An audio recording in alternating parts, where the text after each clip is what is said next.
Mick, where do we have? Squeeze in here up front. Throw Triple H out of here. Go. Good afternoon. I'm Todd Singerman, Motorhead's manager, and on behalf of the Kilmister family and the Motorhead family, I'd like to welcome you to the celebration of our dear friend Lemmy Kilmister. It's really wonderful to see many friends and friendly faces ready to remember and celebrate Lemmy's life. We all know he wouldn't stand for anything formal or somber, and we all know how he hoped to be remembered very warm.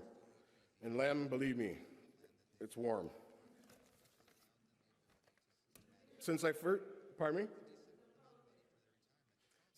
met Lem back in 1991, I can't begin to put into words what a great man and great human being he was. Damn, I hate using the word in the past tense. We have many people, many thoughts and memories, and we will do our best to get everybody to express their sentiment about Lemmy. So with that being said, why don't I call up Paul, Lemmy's son, and we could start. Paul? There you are.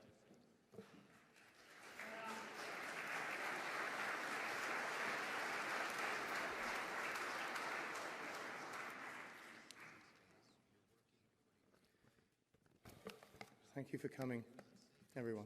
Thank you. I hope this isn't too long. It's 14 minutes. I timed it.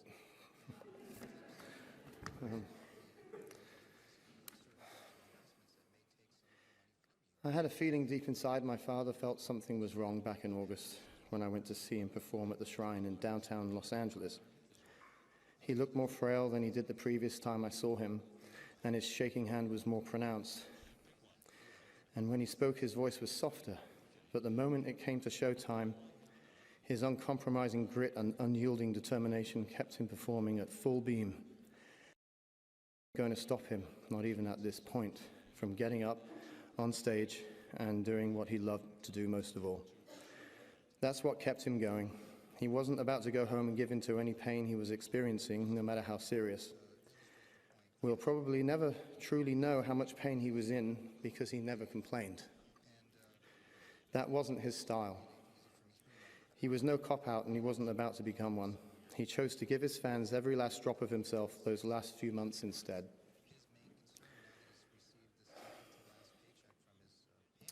Even if he had known his grave diagnosis before the final tour, I know he would have done it regardless. That's who he was, and he wasn't going to give in as long as he could walk, stand, play his instrument, and sing. All of his career, he was a stage warrior, but this went way beyond that. He took it far beyond his physical limits this time. Still delivering his intense, brazen, high-octane rock and roll show after show, despite his body becoming weaker and increasingly frail, he simply got on with it, but this time against incredible odds. If the hill became steeper to climb, then he pushed harder to compensate until he achieved the required equilibrium to get to the summit. Towards the end of that final tour, I sensed he was walking an increasingly thin and narrowing line in order to keep on delivering, but he kept his balance and his poise perfectly, without falling once. And when I began to realize that was what he was truly up against, it blew my mind open and left me beyond speechless. He was now moving Mount Everest itself in order for the show to go on. Even after receiving the shocking news of our close friend Phil Taylor's passing in November, which would have been a devastating blow to him, and it was. He still continued to deliver the goods, and the show went on regardless, telling the crowd, "This next song was written before you were born." And he loved you all more than he loved himself. He loved his lady Cheryl, he loved Phil, Mickey, Todd, Cameron, Steve, Stefan, Tim, Laurie, Eddie, Arnie, Roger, Wendy, Shelley, Dixon, Emma, Mark, Dan, Adam, Francis, and everyone else that I've forgotten to mention now. He loved us all. We were all his extended family, and he was loyal, the most loyal man we ever knew and will ever know, and he gained our loyalty in return. He wasn't just a musician and a songwriter. He was a figurehead like no other. He showed us how to be true to ourselves by always sticking to his guns, and he never lost sight of that. Never for a single moment. He set the bar. There were no attempts to be commercial in order to cash in on a wider audience during a career slump. It wasn't about making more money for him. It was about keeping it real and authentic, regardless of any outcome. And there was no pause button or going on vacation after a grueling tour. He never liked swimming pools anyway, or golf courses, theaters, or even discos, for that matter. You would be hard-pressed to find a photo of Lemmy standing around in a disco, even despite his admiration for ABBA and the Bee Gees. Performing was everything to him. It gave him true purpose and meaning and kept his mind, body, and soul together, especially in his final months. That was his idea of a yoga practice, his version of exercising or of working out. It helped any pain or discomfort he felt diminish, and the adrenaline rush of performing in front of the crowd is what charged his batteries back up and kept him on track. My father never had a stage persona. He didn't dress up for his shows, then change back into casual clothes when he came off stage. He was Lemmy all the time. He had style and charisma, but he definitely wasn't a poser. He just always looked that way naturally without trying. To him, it wasn't a business geared toward profit, and he wore no mask. He paid his dues for far too long to ever think or act like that. And I know that's one of the main reasons why we all loved him so much, as well as the music, of course. MOTÖRHEAD's final album, Bad Magic, was not an easy record to get through for my dad. He struggled with it, but he got through it. And what's especially poignant is how much energy came from the band, and especially from my father in those final studio performances, even at that fragile point in his life. I personally would like to thank Cameron Webb for having the facility to assist my father, Phil and Mickey, in creating a fantastic final MOTÖRHEAD album in Bad Magic. When I listened to it, my dad, or Lem for you, revealed no trace of his frail health. And right after that, he went out on tour again, as he always did, once more putting his fans first. About a year or so ago, I intimated to him that the only artist who appeared to work and tour as hard as he continued to was James Brown. They both shared the same unshakable tenacity. That's what he represented from day one. Born to lose, live to win. When someone has nothing to lose, their options are limited. His only option was to fight his way out of it, whatever it was, and the struggles were many. Some of them were lack of money, or back in his earlier days, waking up on someone else's mattress somewhere in the same clothes again. Living in squats in West London, his father's unwillingness to support or even approve of his decision to have a career in music, the unacceptable idea of being trapped in a dull, grey existence, the notion of failure or rejection as he had experienced on a few occasions. None of those things were going to get to him. And ultimately, increasingly severe illness, along with its sudden and unwelcome fragility, he consigned it squarely to within the final 2 weeks of his incredible life after fully completing his final European tour. He wasn't a religious man, and praying for a miracle was something that he would have viewed as a delusional act. But he was profoundly spiritual. That and a very strong sense of unique sarcasm and his own very special brand of ironic northern humor kept him laughing at it all. When I would drop by and visit him, and if there was a new MOTÖRHEAD album in the works, he'd put it on and play it to me in its entirety, quietly singing along to it while sipping on a Jack and Coke. "Hi, Paul, grab me some ice with you and get yourself a drink while you're at it." Then he would offer me a pair of headphones or put the album on through his TV speakers. I miss it so already. And when you put on some rough mixes of a new MOTÖRHEAD album, you'd better keep quiet and listen. He never tolerated anyone talking over music, especially his. It really irked him. And I don't know about you, but it annoys me too. Dad and myself never understood those who might put on music in the background at a cocktail or a dinner party and then small talk all over it. He disliked formal events like that anyhow. You know, music isn't a background thing, he would say. You'd get a loud shh from him with an endearing yet stern frown. And if Cheryl's little Maltese dog Tutu started yapping over it, he'd gruffly yell, "Shut up, or I'll get that broom handle, shove it up your ass, and use you as a mop."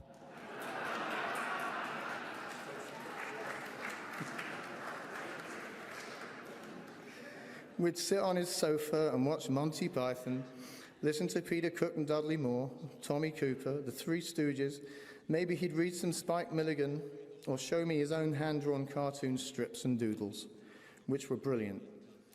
He'd hand me books to read. One of my favorites was an incredible book on the Titanic.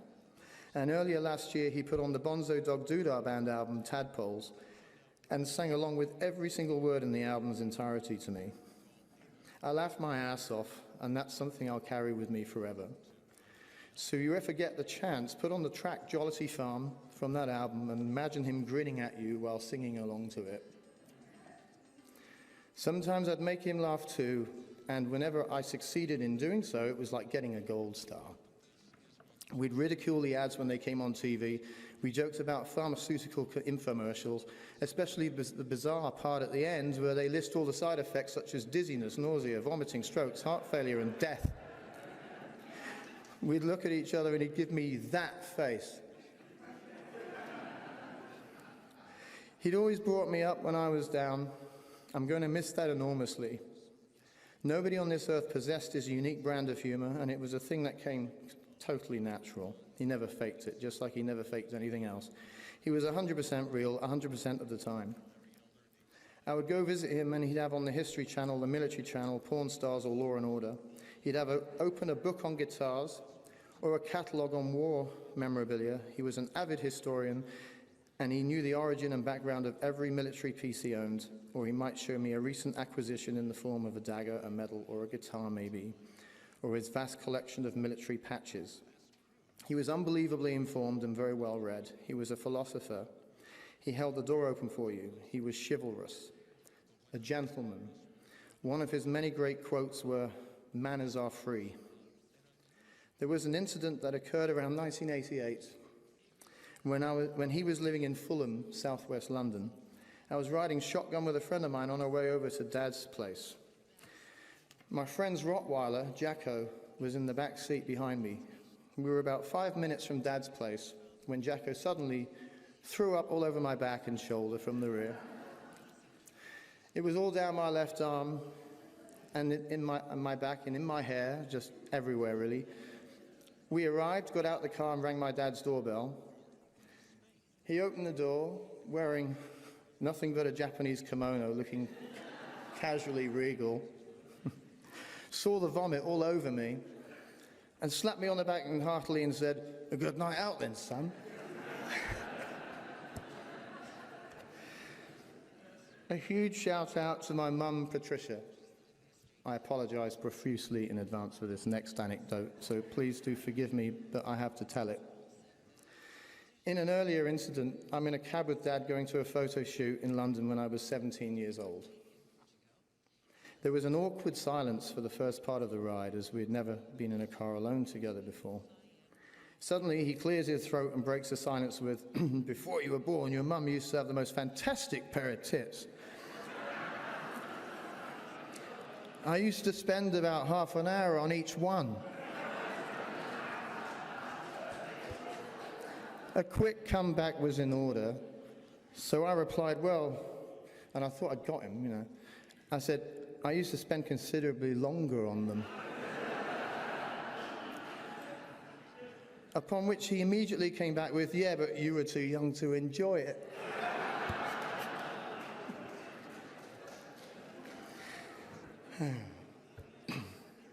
And the time when my marriage broke down, devastated, I went down the rainbow instead of drowning myself in my sorrows at home, and saw my dad for the first time since the marriage had collapsed. Sitting on his throne at the end of the bar, I told him, "My marriage is over. She went away to India and got pregnant to a Norwegian guy over there," to which he immediately handed me a tall glass of Jack and Coke and grinned, "That was a close shave, son."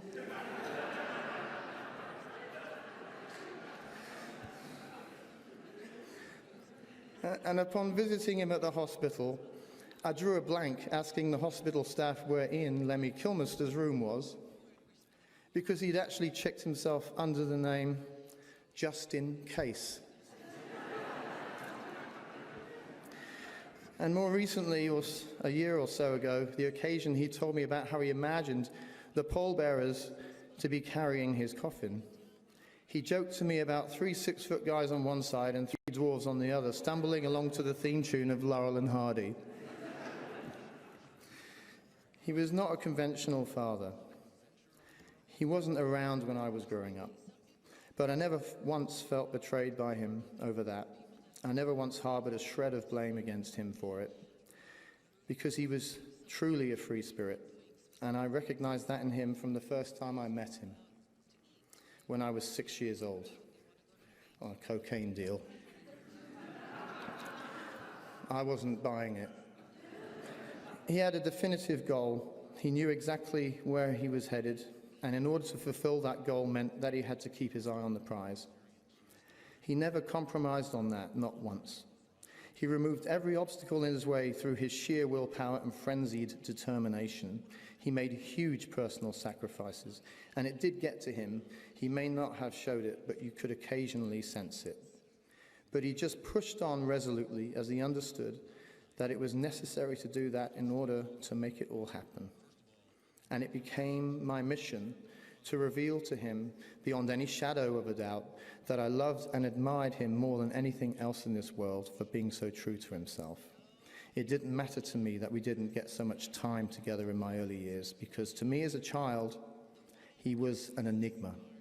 I was fascinated by him, and I only ever felt love and admiration for this wild, long-haired man who was cooler than everyone else in the room at any time in any place.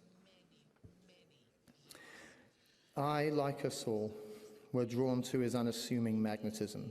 They say you can't choose your parents. Well, I won the lottery when I got Lemmy. Because Lemmy Kilmister was my father.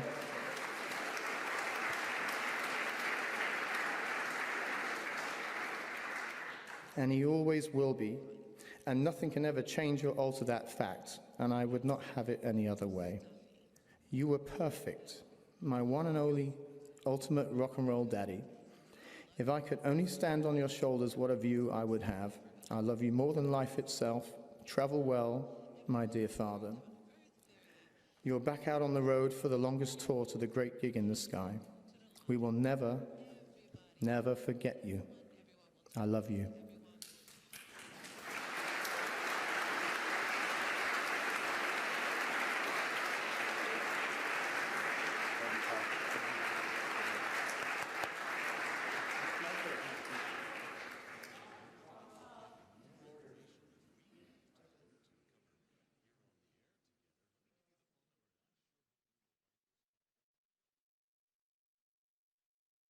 All right, we're going to call up our next speaker, Mikkey Dee. Ready?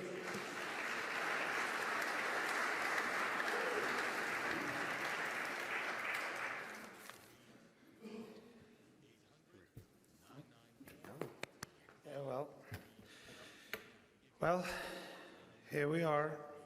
Oh boy, Lem, I think your son Paul basically said everything I wanted to say. I'm not going to share a bunch of stories with you here. I just wanted to say that my heart goes out really a little bit extra here to Paul and Cheryl. He was talking a lot about you all the time when we were touring, and they were very special to him.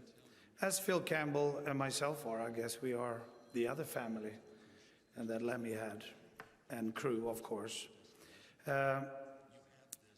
But Lemmy, we were talking about the last couple of years. He struggled with his health. I remember it's about 3 years now, I think, when he first had a problem. I mean, I had the pleasure and the privilege of playing and with MOTÖRHEAD and with Lemmy now for 25 years, and I never even see him break a cough or have a runny nose or anything, and then suddenly 3 years ago he ran into the wall, and from that moment we actually spoke about normal stuff for the first time, I think, while touring. And I remember Lemmy, he kept saying he didn't regret a single minute of his life.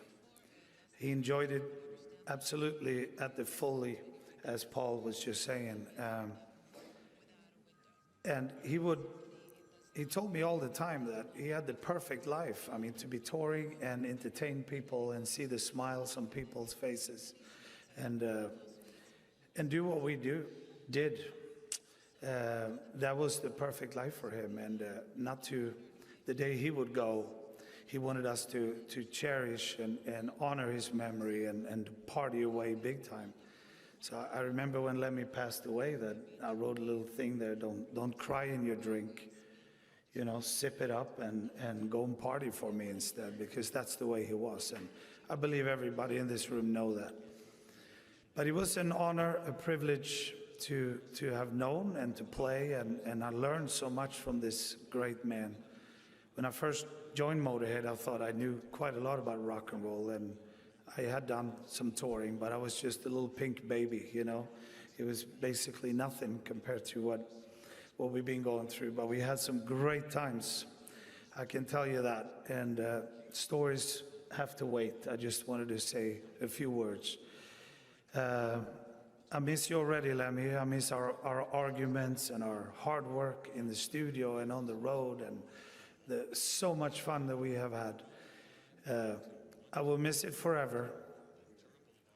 And I just want to say, rest in peace, my brother, my bandmate, my comrade, my friend. And I wish the whole world actually could get a small piece of what I know about Lemmy that would actually help everybody to go through this hard time, I would say. If you just felt him a little bit, as we do, probably everyone here in the room, it helped me a lot, knowing that he was the man that he was. So thanks everyone for coming, and try to take it a little bit easier, Lem, on the other side. Rest a bit. He does have a band there now. I mean, Taylor unfortunately left, and Versal a while ago, so maybe they are writing some new tunes. I don't know. Hopefully he is.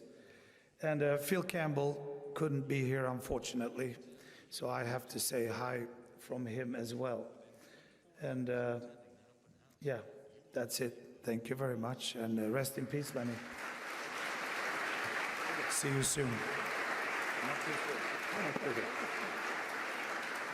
By the way, this is from Phil Campbell. He made sure there's a line down there, and that's supposed to be speed for Lemmy too. He made sure he had a mirror and the whole bit, so. Do it up, Lem. All right, Nina and Jim. These are very good friends of Lemmy's from Berlin.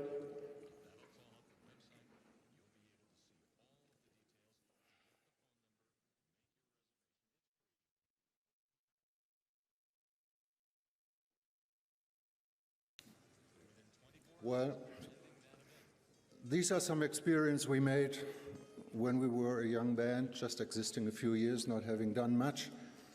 We received a phone call in the middle of the night from Todd asking us, can you be on this tour starting in 4 days, because the regular support band, we are not sure, it's like metal techno, and I don't know if it's good for our audience in Germany, and it would be cool if we would come and play together with them as well. So we did, and packed our stuff, went to the first town, Stuttgart, did sound check, and on the way back I passed by Lemmy and he said, oh, there's something going on. I said, yeah, it was really quiet. I mean, our sound check had the same volume as my stereo in the living room. Let's see what we can do about it, he said. So we did the show, everything was great, and Hobbs, the sound engineer, told us what happened. They placed, from the Motorhead crew, 2 people left and right from the sound engineer who was supposed to do our sound, moved his hand away from the master fader and put it on full volume and said, if you touch this, we're going to put you away from the board. Put this into a perspective that the band leader of the main act is doing this for the support act. And when the tour was over, I asked Lemmy, look, next day we are starting our tour supporting Alice Cooper. And In Germany, what we do, we don't know these people. Can you write a recommendation letter? And he said, sure, give me a piece of paper. And he wrote down, Dear Alice, your usually good taste let you choose my friends, this band. And the singer Nina, I hope you treat her well, otherwise she would bite your head off. We showed it to Alice, and he laughed and said, put this into the Lemmy case. On the last gigs, I went to Lemmy and thanked him for letting us play on his tour. And he stopped playing the video game and turned to me and said, fairly loud, fairly kind of angry, look, stop this, thank you, thank you, thank you. You wouldn't be on my stage if you don't please my audience, but I saw you please my audience, so you are on my stage. We could be friends if you're not on my stage, but you are only on my stage because it was all right what you do. And I was going, what am I going to answer to this? Translate in my head, German, English, German, English. And all I could say is, thank you, man.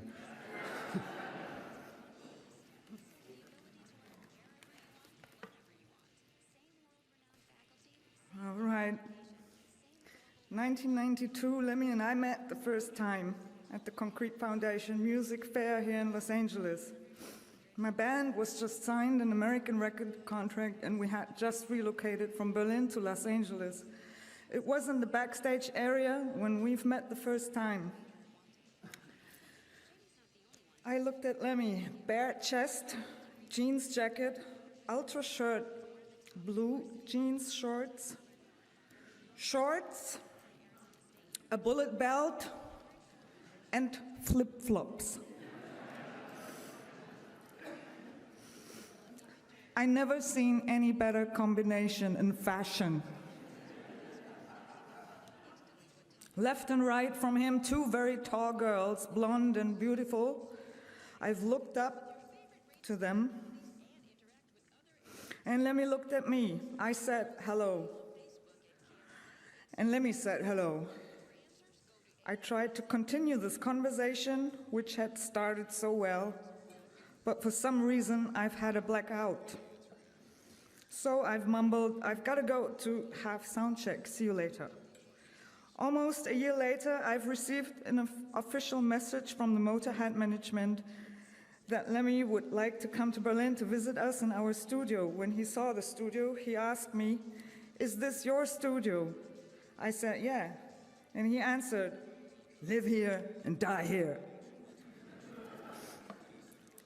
Half hour later, I had to do an interview in a separate room, and without knocking, Lemmy walked in, made funny faces to me, and wrote in big letters on some blackboard, woofer, woofer, call the FBI. And off he went. I had no idea how to handle this information, but it was an icebreaker. This was the beginning of a long-time friendship, 23 years, and many happy days and many, many fun moments. A lot of Jack Daniels and cigarettes, of course. Mountains of Kinderüberraschung acts. And music and lyrics, of course. Thank you, Lemmy. I love you, Lemmy.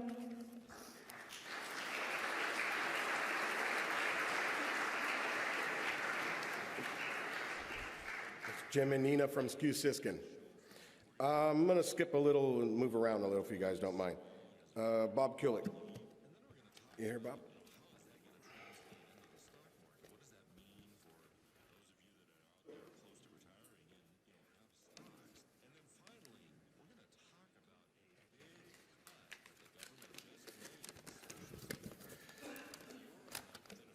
I knew Lemmy for 32 years. He was my lucky charm.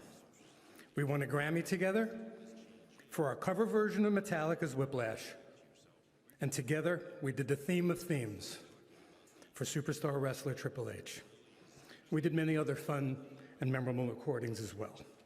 But most of all, He was my friend. Lemmy Kilmister was a man who exemplified the qualities that we all most admire.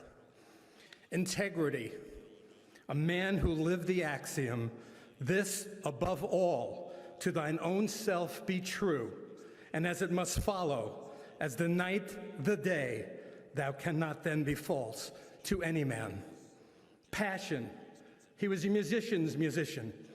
He didn't care about the money, he only cared about the music. And a student of it, he gloried in it. He lived for it. He was as much a fan as he was an artist. Honesty.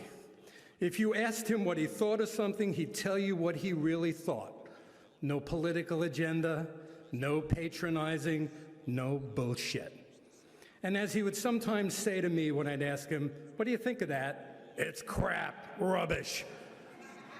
And I would always laugh and say, "Which part?" Compassion. Despite his tough exterior, he was one of the kindest and gentlest people I had ever met. Modesty. He was a star in every way, yet he was humble and would take pictures with fans and engage in conversations with virtually anyone. He was never egotistical in any way. Sense of humor. He could laugh at himself and was fun to be around, and in a Monty Python kind of way, he would make fun of the world that surrounded him. Visionary. He had a vibe, a sound, a style uniquely his own. And to that extent, a leader, not a follower. He was a visionary. It was his way or the highway. Yet, he was not unreasonable. And if you could somehow convince him of something, he would go for it. I'm proud to say I knew a modern-day pirate, a genius, a legend, a man we all wished we could be. Rest in peace. The human race is a far worse place without you.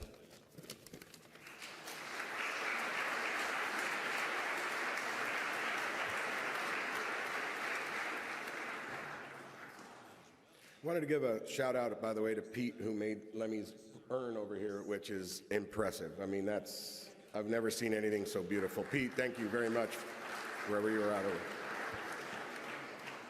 Lemmy is in there right now, and Slim Jim. There we go. This is as you know, Lemmy played with Slim Head Cat, and the smile on his face when you guys would play together was enormous and amazing. Hello. Did anybody else let Lemmy smoke in their car? Okay. But he always kind of asked first, which is because he was a gentleman. That's the thing that I want to really point out about the guy. He was a gentleman. I never saw him rude or inappropriate to anyone. And we were in a lot of places where that's the norm. Dressing rooms, airports, planes, vans, rest stops, everything. I never saw him rude to anyone, to a fan. I never saw him inappropriate with a woman. He was always very, very gentlemanly, very, in his own way, behaved. And I see him as an English gentleman as much as I see him in any other way. And I see him as a unifier because we look out and there's heavy metal, there's hard rock, there's thrash, there's punk, and I like to represent the rockabillys. And Lem straddled all those fences, and I never met a fan of music who didn't understand and get what he was all about, because he dug it all. One of the first nights I ever met him, we hung out and listened to Gene Vincent BBC recordings that he had recorded off his radio onto a cassette, and was very happy that he met someone that could relate to it, and we sat up all night playing chess and listening to Gene Vincent records that he had recorded himself. And I just want to say that he was the last of a breed. I don't really know anyone quite like him, but he was the last of the Mohicans for sure. And I'm honored and also happy that I knew the guy in the way that I did. So let's enjoy his legacy. He was a very good guy at the end of it all. Thanks.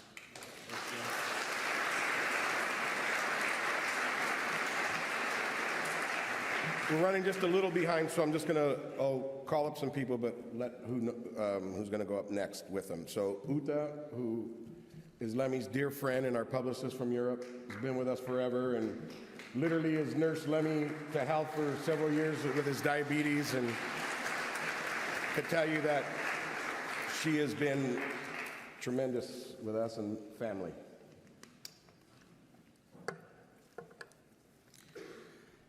I hope I can do it. Lemmy, the man who dared to live his life the way he wanted. Lemmy was a cosmopolitan, and his crew was international. So here I am standing to say farewell to Lemmy, a true gentleman I've worked for almost 2 decades. I've been with Lemmy through good times and bad times, and we had a lot of fun. He was an icon for thousands of people. His music was loved by millions. Lemmy was the last loyal, honest man standing in rock and roll, but for me, he was only my Lem. He always called me his German shepherd, because I would not only bark, but also bite if necessary to protect him from unwanted intruders and requests. He also called me his nurse on Prada, because he had a view for what I would wear or like. One day in the hospital, I was pushing his bed through the corridors, and his German doctor Jens told him that I'm already the perfect nurse. Lem said, yes, she is, but she would never wear these hospital shoes. She would wear Prada. Since then, I was his nurse on Prada. Because of Lemmy and his bands MOTÖRHEAD and Headcat, I was able to travel the world extensively. I've met so many people and made a lot of new friends. I was part of the MOTÖRHEAD family, and I will be forever grateful for this. For me personally, an era is gone and life is different since the 28th of December. I do hope his immediate family will cope with the loss in time and remember the great times we all had with him. Saying goodbye now was one of Lem's favorite series, Fawlty Towers. We watched so many times on the bus, and he always liked to use the phrase, "Oh, you're German. I thought there was something wrong with you." Can you do the funny walk for me? No funny walk for you, Lem, anymore. Auf Wiedersehen and tschüss, Lem.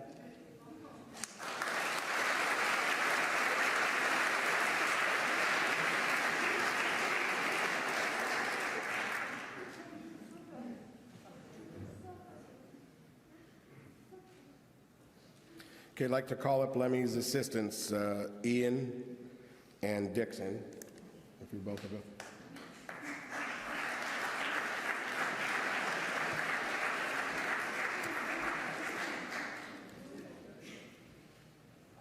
Go ahead, Ian, go first and then you're fine. Hey everyone, I was Lemmy's personal assistant on the road for the last 3 years, which were the hard ones, I think, maybe. And he was always extremely polite, as everyone's already said, and most of you know that anyway. And I thanked him one day for never telling me what to do. He always asked. He always said please and thank you. And he said, well, we're supposed to be friends. And we became friends pretty quickly. He was always able to deliver a joke in a way that really reached its comedic potential, I guess. And you all heard his stories and his jokes a lot, and so did I.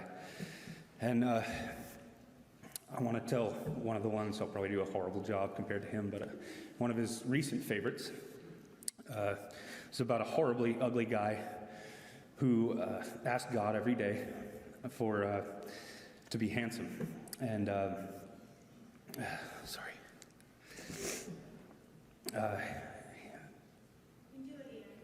Sorry. Yeah, sorry. He said, God came to him one night and he said,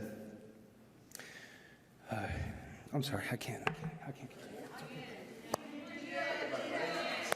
It's okay.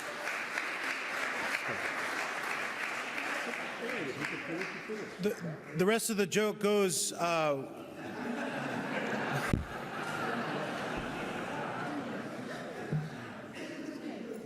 just make this quick. There's a couple of things out on the internet that are great. From now on, and the Jack and Coke will now be called the Lemmy. That's a fact.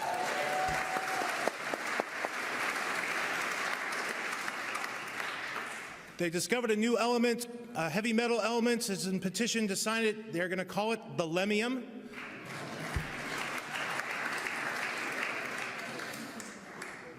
You know, you have to ask yourself, what is Lemmy? Who was he? He was just a friend. Yeah, he played bass. Yeah, he was a rock star, but he was a friend. He was literally the guy who would take his shirt off his back for you. He would take the last smoke and give it to the last guy. He would literally take $5 out of his pocket to give to the homeless, to everybody. He was a father. He was a brother. He was a fucking good guy. And I'm gonna miss him. He was really close to me. And on the day he passed, he was tapping his foot because he always wanted to be his last gig on stage. He never wanted to disappoint the fans, ever. And he was tapping his feet, and I swear that was his last gig. And to me, that was endearing. Love you, brother.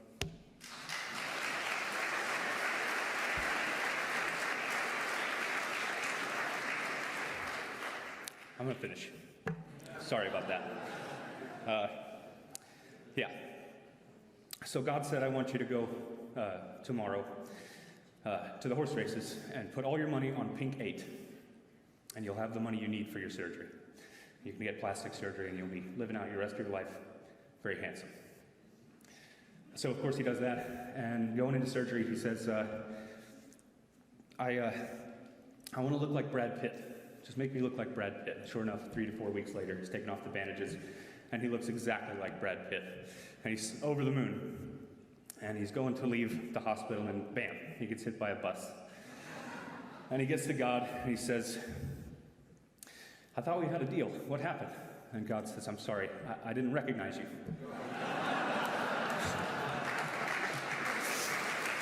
I'm sure that wherever he is, he's fully recognized, and nobody doesn't know who Lemmy is. So, Godspeed, man. And he would say, thank you very glad. Love you, buddy.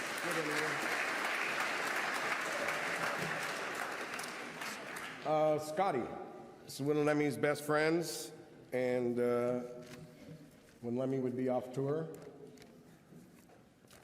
him and Scotty would hang out all the time here at the Rainbow.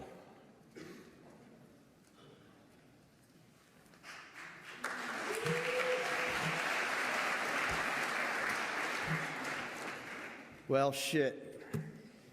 I guess I got to start at the beginning. I met Lemmy. I was a snake handler for Alice Cooper. And 98 August, Alice was playing the House of Blues on Sunset Strip 3 nights in a row. And on the first evening, it was just me and Lemmy standing at the bar. And I went up to him and said, hey, you're Lemmy from MOTÖRHEAD, aren't you? He's like, yeah. And I'm like, I just wanted to, I didn't want to bug you. I just wanted to thank you for your music. I ride a motorcycle for a living, and it's great driving music, at 80 miles an hour down the freeways. He offered me a drink and offered me a cigarette, and it seemed like for the next 3 nights we were palling around together. Well, on the second night, my snake, when she got on stage, she shit right on Alice Cooper. So I go running past Lemmy, and I'm headed backstage, and I'm thinking, I'm fired, And Lemmy's like, what's wrong? And I'm like, you didn't see my snake just shit on Alice Cooper. And he roared. He laughed so hard. God, we always, to hear him tell the story of that night was pretty hilarious. I don't think I could tell the story any better than him, but from then on, I think I rode him to the Rainbow after that gig on the back of my motorcycle. Here I had 2 snakes on the back and Lemmy wearing a police helmet. So we arrived to the Rainbow, and I have an 8-foot python in my jacket.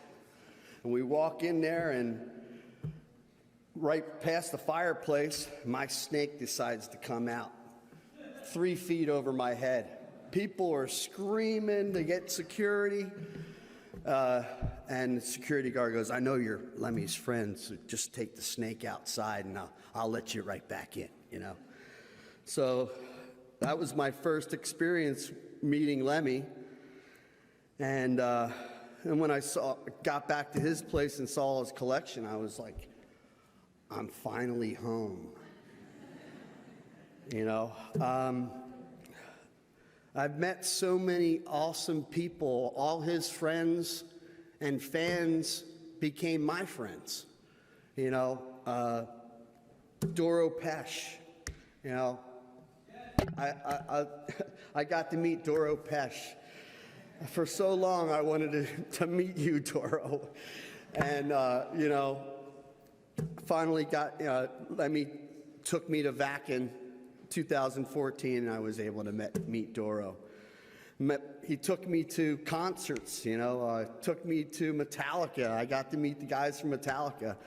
And all Lemmy could talk about when we were back there meeting him was, you should see this guy's helmet, you know. I made the dragon helmet in the movie, right? But we would sit on the couch for hours, and I don't think I've had as many conversations about hours about the stretchiness of fabric. It had to be the right stretch. That's not stretchy. This is stretchy, you know. Like, are you kidding me? That's stretchy. Well, I don't like it. Take it back. But never had an argument, never had one crossword. You know, we would leave the studio, and he would be on the back of my motorcycle, flying down Sunset on our way to Crazy Girls or Jumbos, or you know, and we had a lot of good times in the studio and strip clubs, we were always the last ones to leave. They'd be closed for hours, and me and Lemmy would still be there shooting pool with the strippers. So, and it was like that wherever we went. You know, it was like he was treated like gold, you know, and he treated me like gold, you know. So many times we'd go to Vegas on his birthday, and, you know, I know him and me believed the same thing, that if you die around your birthday, you know, it's just meant to be. You know, it's the way it's supposed to be. It's checkout time. Check in on your birthday, check out on your birthday. So when he passed away, I wasn't shocked. I was relieved knowing that he went when he was supposed to go. He was done touring, and that was it. When he's done touring, you're going to have to bury him, you know? So, Godspeed, Lemmy, you know? Thanks for everything. He gave me hats, he gave me daggers, you know? Gave me so many funny instances. We would always laugh and joke about Scarface, you know, like, hello to you, man. You got a bag for a belly. You're eating this fucking shit, looking like these mummies. He loved that shit, you know? And Blazing Saddles and Young Frankenstein, you know? Frau Blucher, you know? He was just a joker, you know? So here's to you, Lem. I'm sure I'll see you in my dreams. And have a good time up there. Thank you, Scotty. Take care. Wow.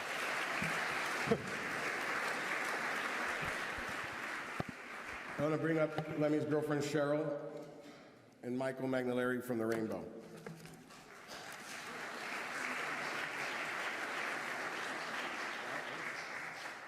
I'm not going to take long. Just don't do that. I just want to say to you, Lemmy loved me, but his greatest love was his fans and his music. And I remember saying, baby, don't go, stay home, skip this tour. And he said, baby, can't. I love my fans. He never raised his ticket prices because he always thought that everyone should always be able to afford to go to a MOTÖRHEAD show. It wasn't about the money. It was about his fans. And I think I made a quote on Facebook. I lost the love of my life, but the world, they lost them. So that's all I want to say. Thank you.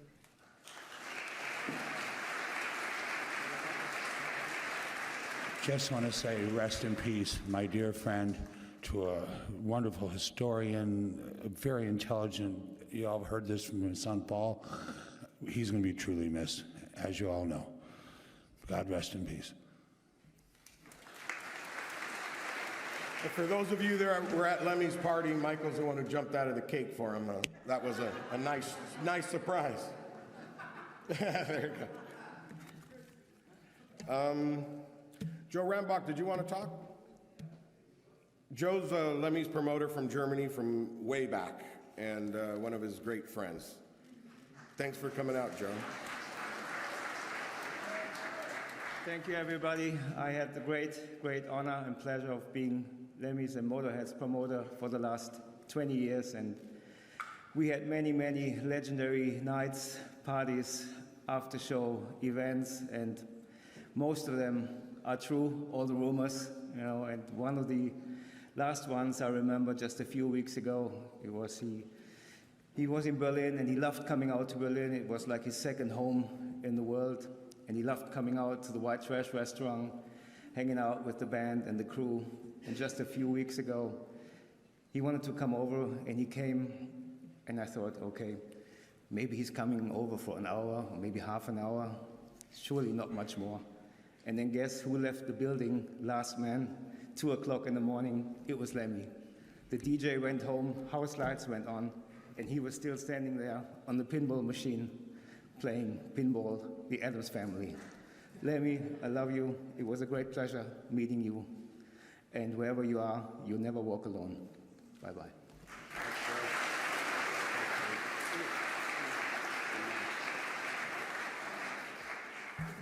Okay, Pascal. You around? Where's Pascal?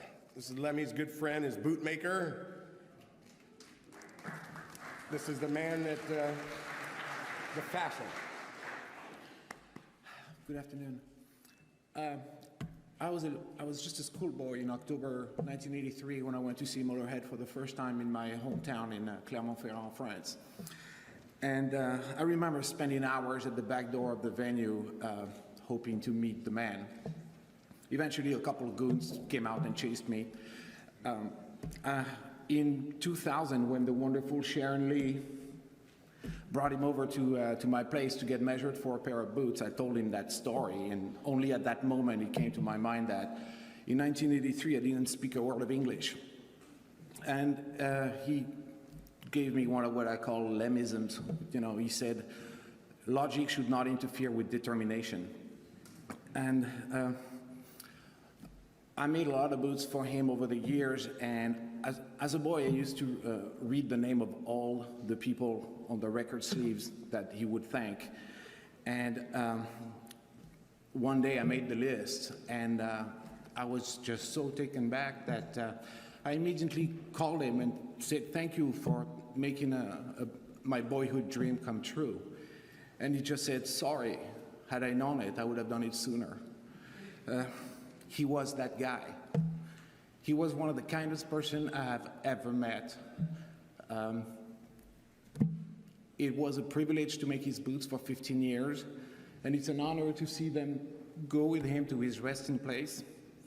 Thank you, and so long, Pat.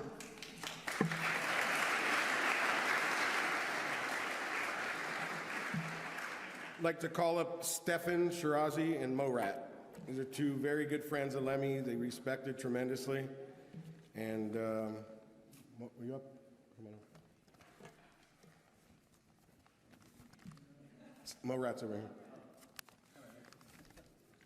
You're going to run away then when you're after. Ladies first. After you.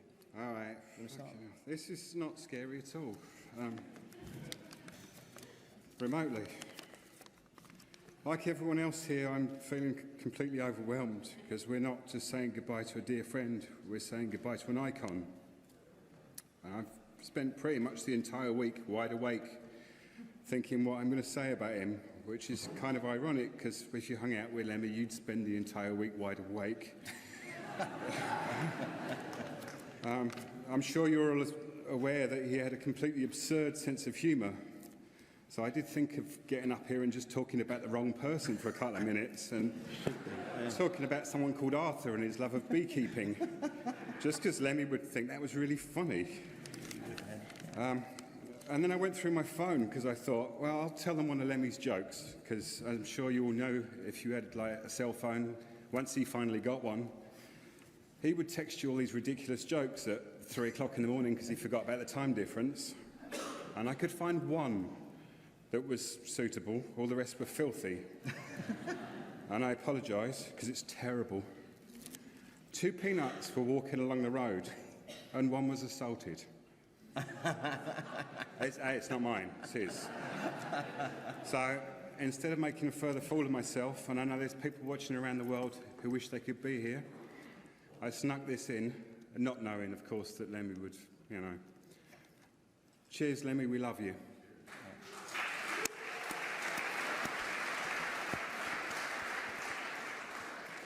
He was in 1982, and I formed a school magazine with sheets of A4 paper, just 4 of them, so as I could possibly interview him. And he accepted the request and accommodated me for nearly 3 hours in the studio,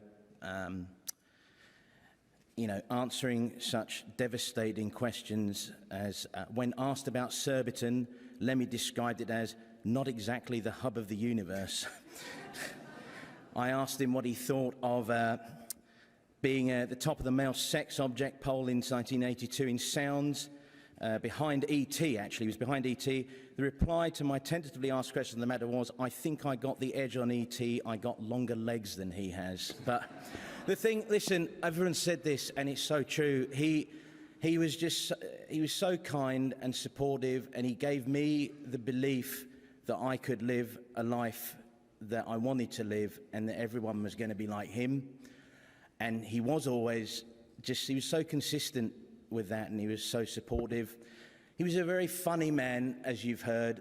He loved humour, he loved Python, he loved the Goons, Harry Seacombe, he loved all those guys. And I've become aware that people don't really know who Spike Milligan is. So I'm going to read you a couple of Spike Milligan poems, because he loved words. And as silly as these words might sound, they're quite brilliant. He was quite brilliant, and Lem was brilliant with words. So I'm going to read you Lobster. Libster, lobster, labster lee, living in the deep blue sea. Libster, lobster, where are you? Gone to lunch, back at 2. Which I just think he's brilliant. And there's another one here. If you're just sorry, I have to find this because it's not Judith Hart, it's not Malice at Buckingham Palace. I lost my page. We could do the Ying Tong song. Here it is. We could Ying Tong Idle I Po. He loved that song. It's a poem called Sophia Loren of Leeds. You'll notice a theme. Ingle, jingle, jangle, jom, tingle, ingle, dangle, dom, fringle, frangle, bangle, bomb. And there's more, my friend, where that came from. And last but not least, I have to tell you, it was a really, I think for everyone, it's been a hard time. About 24 hours after we got the news, the Swindon Advertiser managed to make me laugh, and Lem, good God, he would have laughed at this so hard. The Swindon Advertiser said that the gig in Swindon was in jeopardy due to the passing of the frontman of MOTÖRHEAD. So I know Lem would have laughed, and, you know, thank you so much, Lem. It hasn't sunk in, it won't, but thank you. Thanks very much.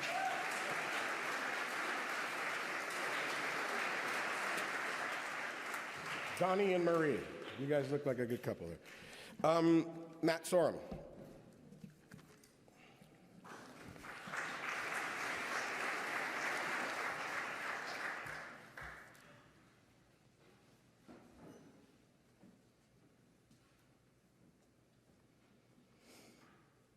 I'm very honored to be asked to speak about Lemmy today.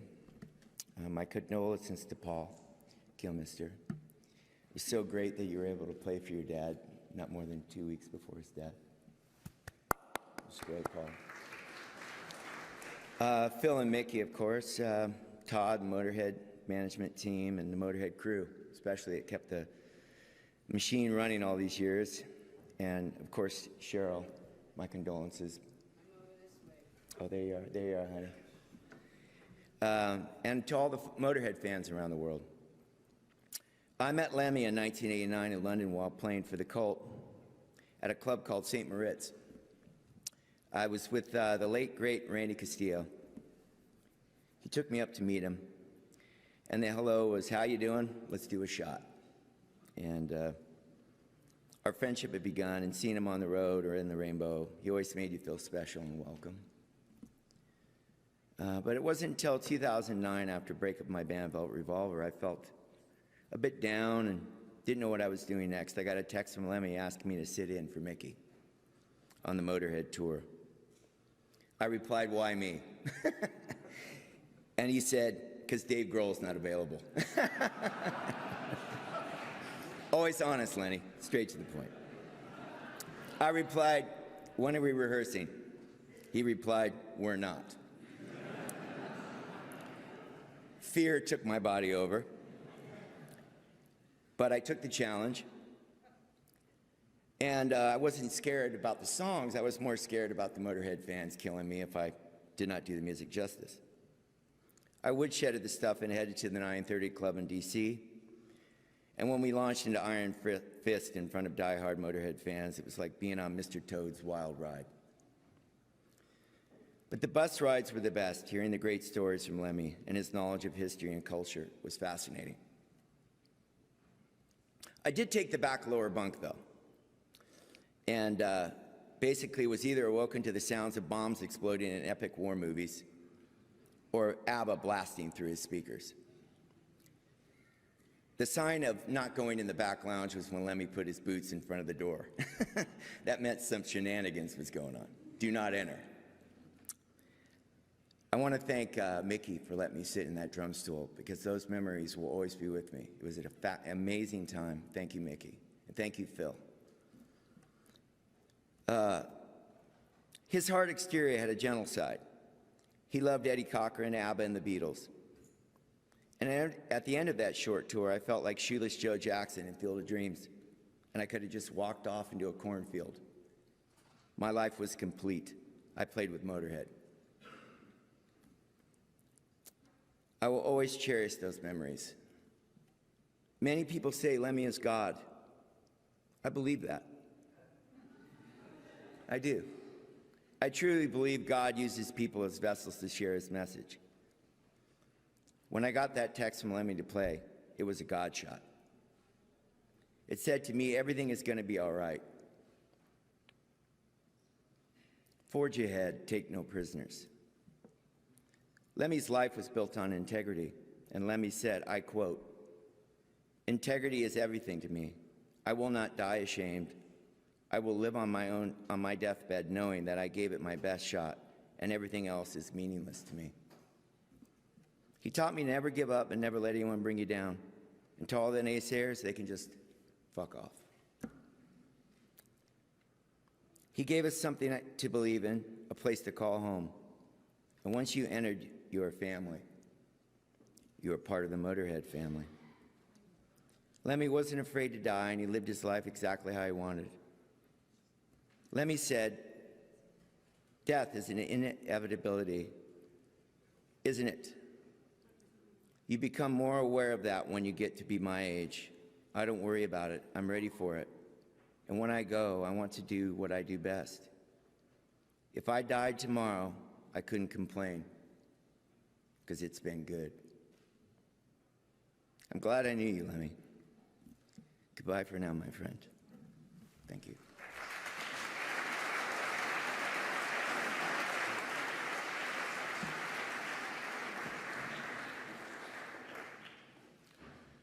The next person I wanted to call up, I wanted to say a few things beforehand. I want to be calling up Slash. And if everyone recalls when Lemmy had to end up getting the defibrillator put in, Lemmy really had some hard times with that. And be honest, he wasn't sure if he would be able to continue doing what he's done all his life and the way, you know, to be able to put it out at 110%. And Slash, I thank you profusely because truth is, without you being there, and you literally were there every day with him, you held his hand through this thing and built his confidence, played Coachella with him and the show we played at Nokia. And I don't think if it was for those shows that he would have carried on, not knowing, you know, he didn't have the confidence knowing, can I pull this off? And you showed him that. And I really think, you know, thank you for those. I think it would have really stopped at that point had you not put in the effort and the love that you did. And I do think that that's what got him to this point today. So thank you, and you're up next.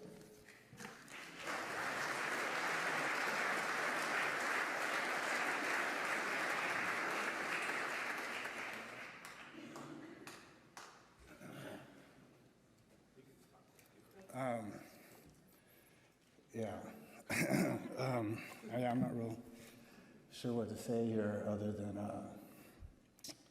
Lemmy was somebody that I just feel so honored to have been friends with. And I met him at a time when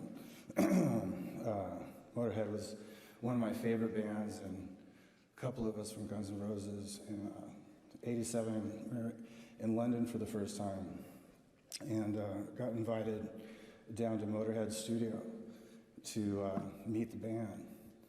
And I was really fucking intimidated. I was like, you know, this guy who had this image of being, you know, very hardcore and so on and so forth. And we, of course, had that sort of hardcore image, and I didn't know exactly what to expect. I walked in and was very graciously accepted by Lemmy and company, and we headed off after the session to St. Moritz, and we've been friends ever since. And he was just such a fucking great example of, you know, what most of my peers all want to be. Somebody who was like true to his school, had more integrity in one finger than, you know, a room full of rock and rollers, you know, and straight up honest, 100% loyal, and just all these really fine attributes. And a guy who had this very sarcastic and very, as it was said earlier, there's a northern sense of humor. And I just love the guy a lot, and I'm gonna miss him a lot. But, you know, all things considered, he did live the way, you know, his life the way that he wanted to. And I remember when I decided, after years of struggling, that, I was gonna get, I got sober. And the first time I saw him, and I didn't have a flask of Jack Daniels in my jacket, because that's how we used to always greet each other. He was actually very disappointed. It's the only thing I felt bad about getting sober. Anyway, so just, Lemmy, I love you, we love you, and what a fucking great example of rock and roll. And I'll always have that, and his music and his personality and all that stuff will last forever, so God bless.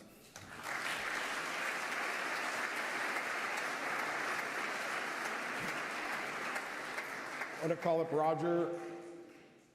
Where's Roger at? Our stage manager. There you are. And I want to thank all the crew, by the way, that isn't coming up this week, because obviously what made Lemmy really love touring was his family, his road family. That meant a lot to him, and being with his friends was everything. So Roger, if you can do your best. All right. Just look at that face. That'll scare you off, just right there. God. Anybody else? First things first. Philip, if you're watching, you You said you were gonna bring a fart machine. We don't have one, so sorry about that. Right. Lem, first time I was ever in a room with you, I said something stupid, like really small talk. Like, Roger? Yeah. If you don't have anything interesting to say, don't say anything. Oh, okay. So then, months and months later, walking in a bar in Milan, and he's by the bar, huge grin. Like, hey, what's up? Dude, I saw your skinny legs coming down. And I wanted to buy a drink for your smile, because I knew you were going to be smiling. And I just have to thank you for your unliable self and taking care of our crew. And I was like, all right, that's tough. So I remember driving you, and you're listening to country music and singing out of tune and complaining that no one can sing background music in Motorhead. I'm like, oh, I can't drink. No, that's not gonna be Motorhead, is it? And I'm like, all right, I'm not doing it. And it's just a pleasure having you in the car, having a cigarette. I remember taking you to Marshall, and you asked for a liver pate. And we came up with your heads, and there wasn't a lawyer, not even Todd. Todd said, do what you want to do. So over a handshake between him and Jim, it's just how polite and gentle and old school these guys were. There wasn't anything to do with anybody. They're just like, yeah, let's do it. It's done. They're there. We're proud of that. We were proud of having the stage ready for you every day. It was a pleasure to have you on your stage every day. I remember you complaining that you never saw me drunk. I'm like, this is the only band that this is ever gonna happen. Like, I was drunk before you, yeah, but I never had to hold your hair while you're puking. All right. I remember our impromptu square dance in some stage somewhere, and I remember we had this smoking hot all-female band opening up once, and I had a terrible gig. And the next day we had this sound check, and it was perfect too. You walked on stage, and then all the gear were like, and start walking towards me after the sound check. I'm like, oh God, I'm gonna get fired, I'm gonna get fired, I'm gonna get fired. Like, Raj, yeah, I heard you singing the guitar player. Yeah, I got the bass player. So, I'll never forget how proud I was of wearing this the first time.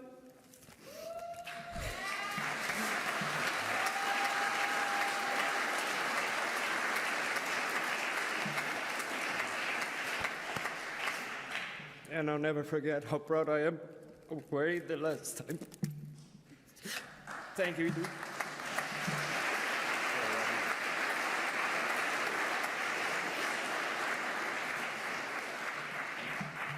Andreas from Sepultura, thank you for Eddie and Roger here. All right, next. I want to bring up Mike Inez and Whitfield Crane. You don't have to come the same time unless you want to, but come on up.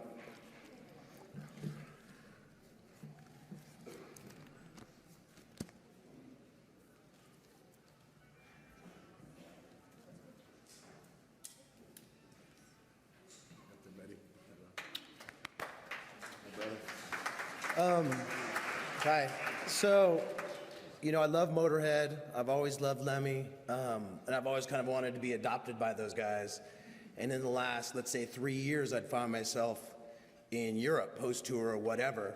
And I would hear that, you know, Motorhead was going on tour, so I'd devise different ways to just kind of show up to Motorhead band practice and see if I could go on tour with them.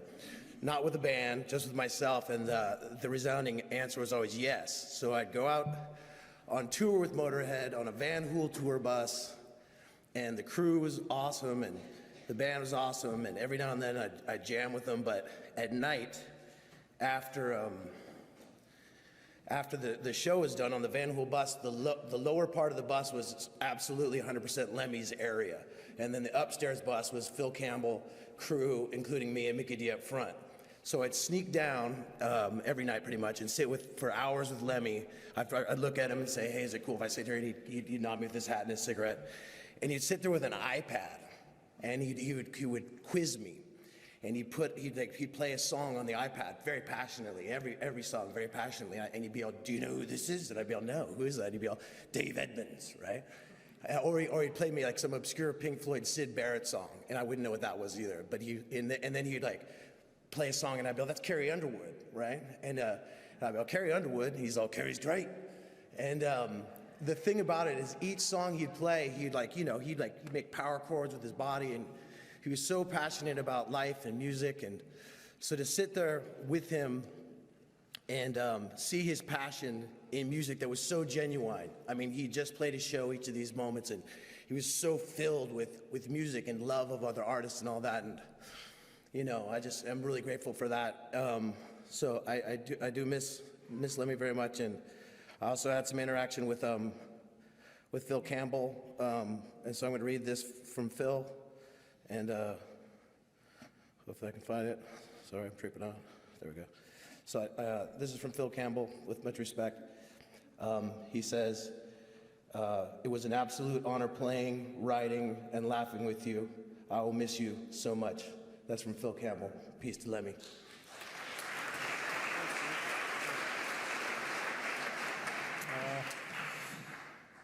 Thank you, Paul and family and Todd, for letting me speak to invite me to speak today.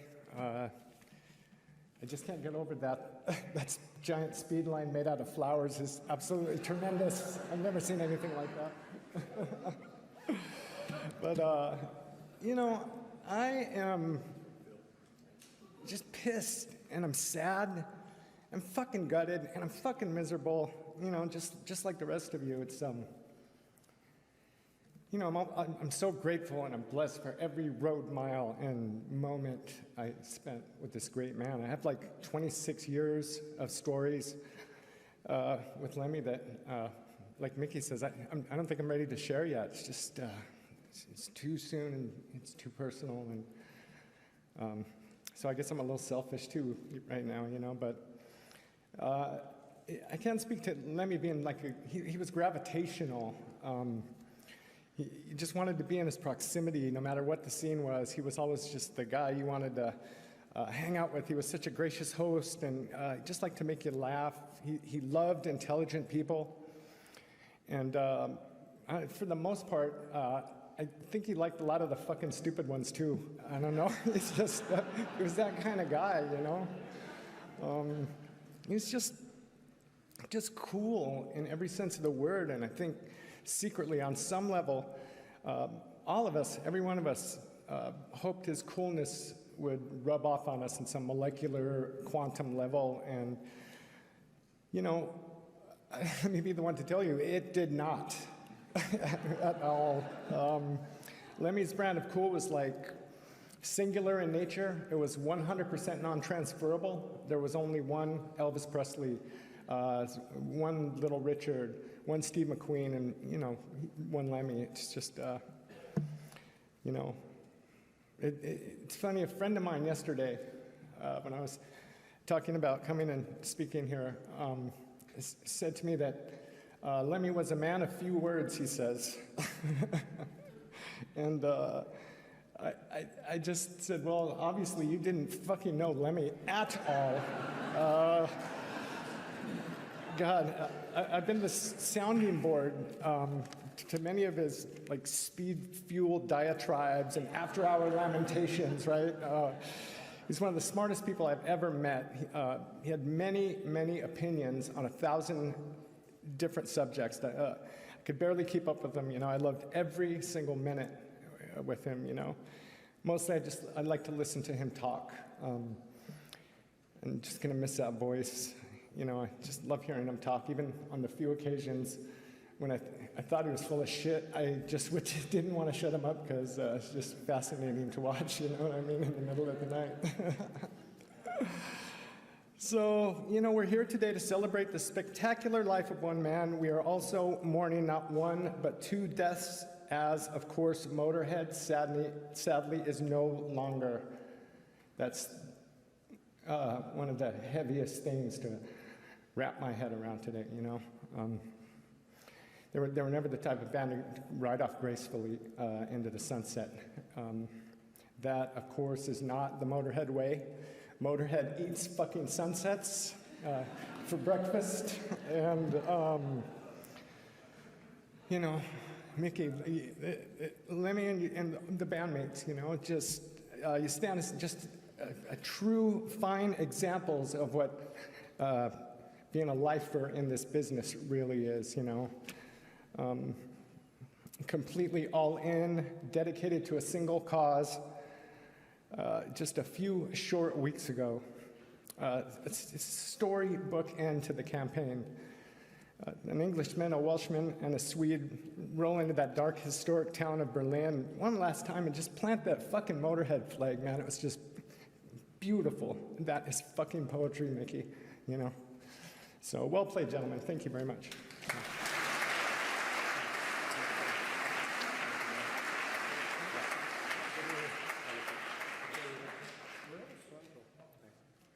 Michael didn't want to tell a story, but I'll tell a quick one. And it was in '92 on the Aussie tour where Randy Castillo and Mike wanted to come into our bus to go to the next show.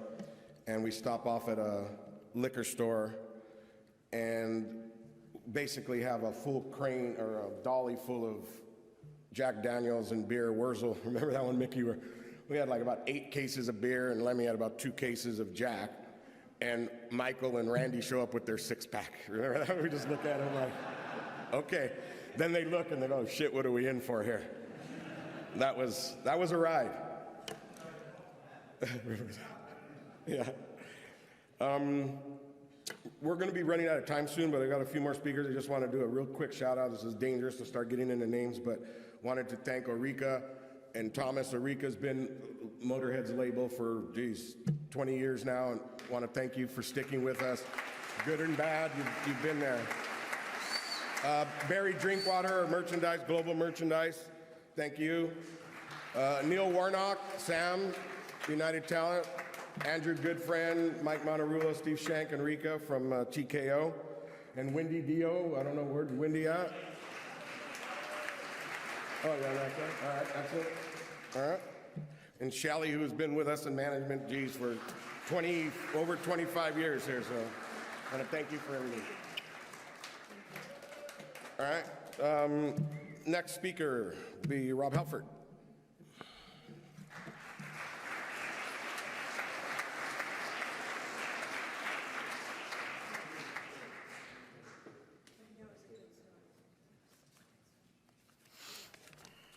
So much love.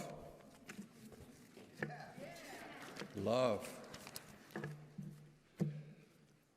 Hello everyone, on behalf of Judas Priest, Glenn, Ian, Scott, Richie, Jane and Bill from Trinifold, and Chip and Jen from Chipster PR. I'm here to include all of our love for Lemmy and Lemmy's family.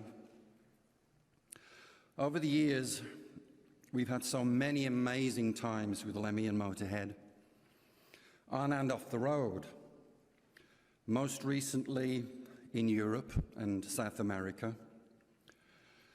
We always look forward to seeing the lads when we kicked off working together, as we knew well in advance there would be more than one Lemmy moment or a Phil King of Comedy Campbell event.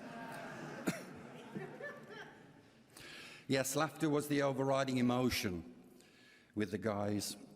And as we know, if you can't have a good laugh on the road, you might as well pack it in. On a personal note, when I was in the presence of Lord Lemmy, I always felt a bit overwhelmed. Admiration mainly. Here is a man that lived rock and roll life on his own terms. A true rock and roll maverick. His music speaks for itself, of course, and as we know, the music lives forever.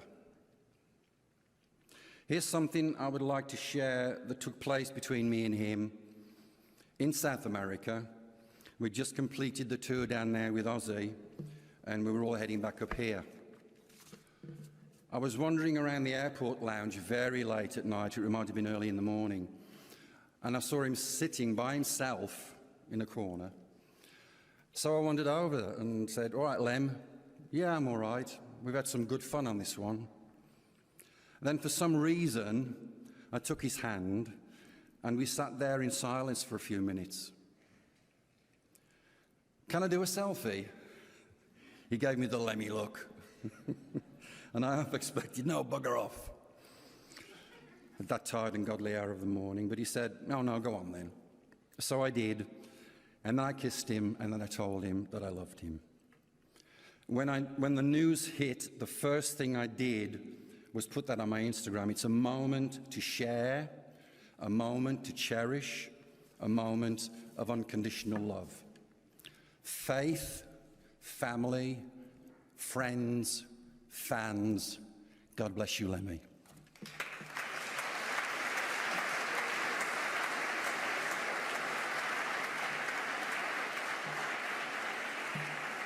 Scott Ian.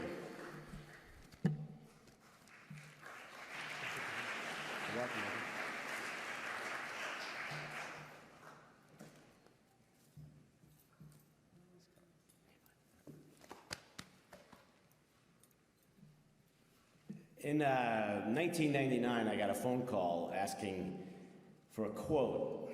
Motorhead was putting together a live record, the Everything Louder Than Everything Else record, and I guess they were looking for quotes from guys and bands that were influenced by Motorhead, and of course I was honored to be asked to do that. And so of course I get off the phone and then I'm in like complete panic because what do you say?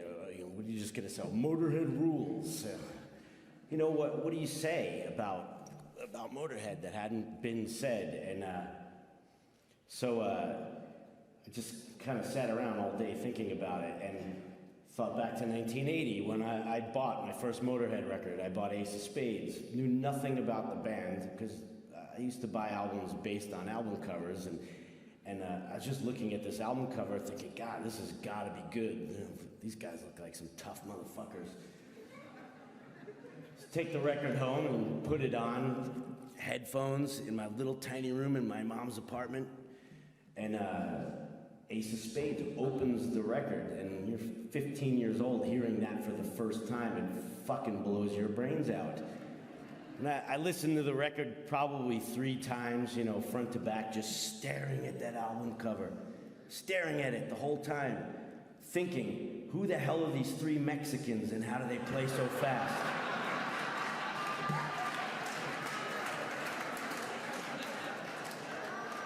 They look like banditos. They certainly didn't look English. It's pre-internet. So I jokingly email that quote. Well, that ends up being the quote on the record.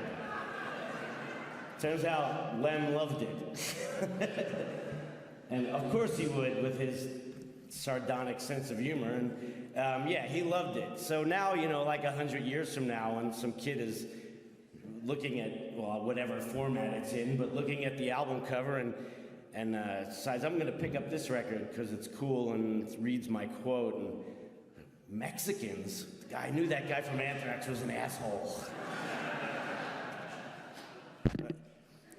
You know, the St. Moritz has been brought up a couple of times tonight. I thought I was the only one who met Lemmy for the first time at the St. Moritz. And anyway, yeah, I saw an interview with Lemmy just from a few weeks ago. It was just online. It was on German television.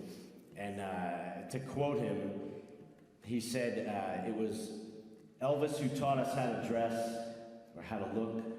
It was Carl Perkins and Little Richard who taught us how to sound. And it was the Beatles that taught us we could write our own songs. And Lemmy, it was you who taught us that we could be fucking real. Thank you.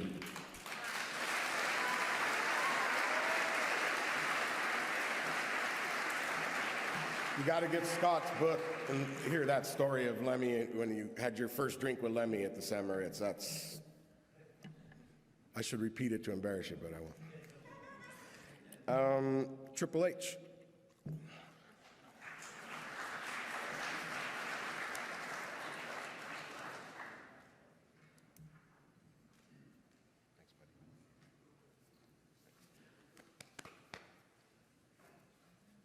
Thank you. First of all, I'm honored to be here in any way for Lem. One thing I do know about him is when you listen to this room and you see all of this, and you see all of you and the love that you're pouring out and the laughter, that's what he would want. He wouldn't want people crying. He wouldn't want people mourning. He would want people happy, celebrating his life, and thank you for that. You know, I grew up a kid, just probably like a lot of people in this room, fan of his music, got in the wrestling business, became successful enough to where I finally reached a point where I could have some input into what my entrance music was. And entrance music, for what we do, as all of you would know, it's music creates the image. Music creates the emotion and the feel for what you do. It can create a character and it can mean success. And when I had the opportunity to participate in creating my music, I wanted it to sound like Motorhead. I wanted that raw, guttural feeling. I wanted Lem. I wanted all that passion and that power to create the ultimate badass in what I did. And at a certain point in time, they just couldn't get the sound right, trying to make it otherwise. And our people came to me and they said, "What do you want?" I said, "I want Motorhead." And they said, "Well, why don't we just ask Motorhead?" And I said, because I didn't know that was an option. And we made the call. And Lem and Mikkey and Phil gave me the greatest gift of all time, which was their sound. They gave me the sound of Motorhead to create one of the most badass themes in the history of the WWE. They created the game. They then went on to create King of Kings. They went on to create Evolution for me. And it was this amazing partnership. And trust me, if you're not a fan of what we do, if you're in a stadium with about 80,000 people in it, and you're coming up on a riser onto a stage with smoke all around you, with the world title around your waist, and you look to your side as you come up with lasers and pyro and Motorhead playing, and fucking Lemmy is standing next to you singing about you, it is the most kick-ass thing of all time.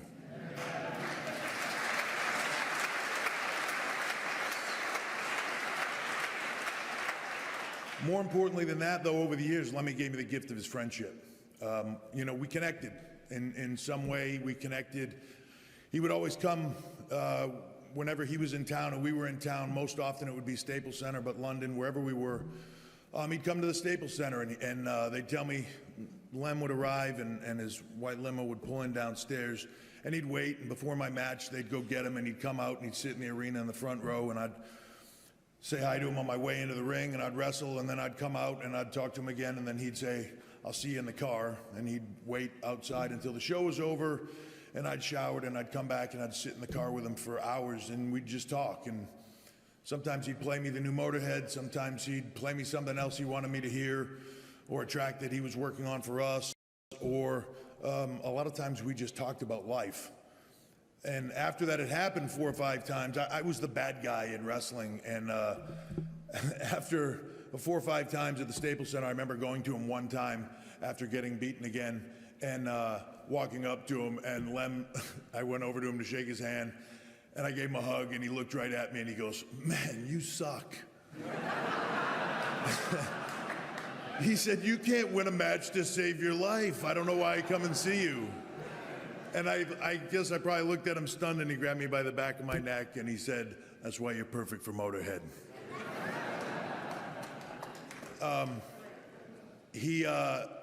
You know, you hear a lot of people talk about the differences in who he was, you know, on in image and in front, the ultimate rock and roll icon. But then the guy behind that was totally different, polite, and all the things that you've heard said. And it's one quick story for me that encapsulates a lot of that. I went to a show, we were in Phoenix. There was a stadium show that was going to be playing the next day, so I stayed over with my wife, and Motorhead was playing, and there was a bunch of other iconic rock bands, heavy metal bands, that I won't say the name of, just in case you're embarrassed by the story. But they were all there, and we walked in backstage, and Todd was with us, and as we're walking down the hallway, I'm passing by all these iconic heavy metal stars that I am in awe of, and I'm looking at all of them, and they're wearing Bermuda shorts and Hawaiian shirts, and they've got glasses of wine, and there's incense, and there's, like, it's not at all what you would expect growing up as a kid, you know what I mean? Seeing all this, and this is what, as I'm going down the hallway and I'm seeing all that, I'm thinking, wow, this is just so different, because a lot of these bands I'd never met before.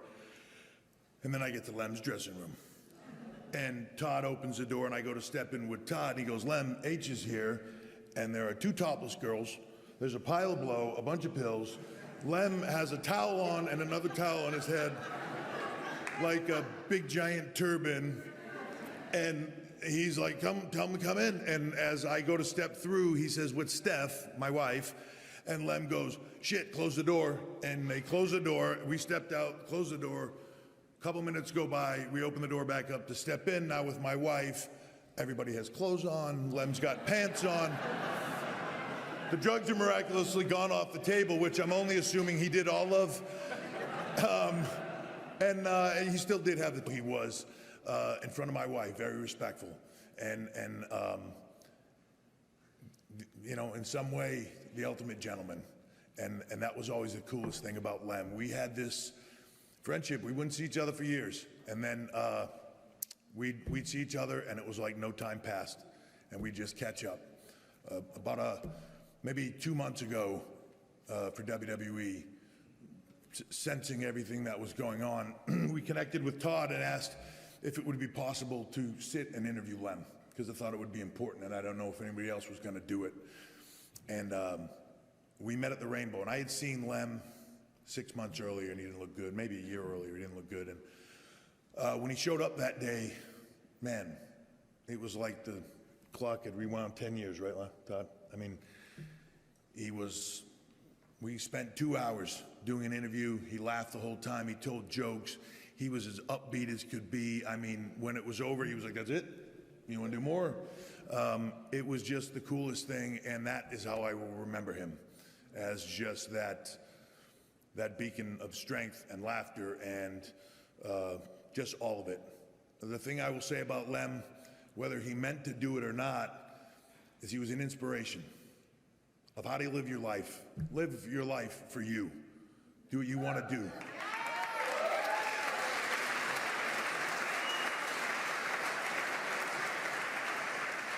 He did it his way. He did it his way right until the last day. And if there is a better way to go out, I don't know what it is. That is what it is about in life. And he was an inspiration, probably an inspiration, as you heard today, to a lot of people in this room. He was the inspiration for you to go out and be an inspiration to millions of kids who will go on to be that inspiration. That is his gift to the world. And I can't think of a better gift. I can't think of a better man. And I'm honored to be up here. And Lem, we'll see you down the road, my friend.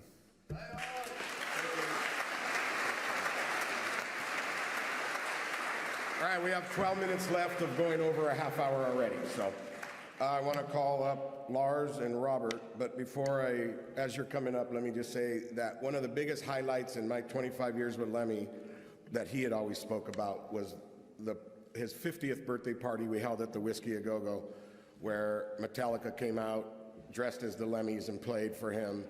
And I have to tell you, there's not a lot in life that, could match something like that. So we want to thank you guys for being there and the love you have shown him.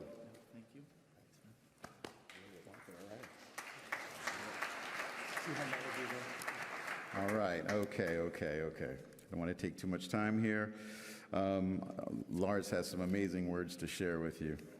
Anyway, I tell you, for the last 2 years, for some reason, I feel like I've really connected with Lemmy. I've known him obviously a lot longer than that, but for some reason, these last couple of years, I've had what I call quality time with this amazing person.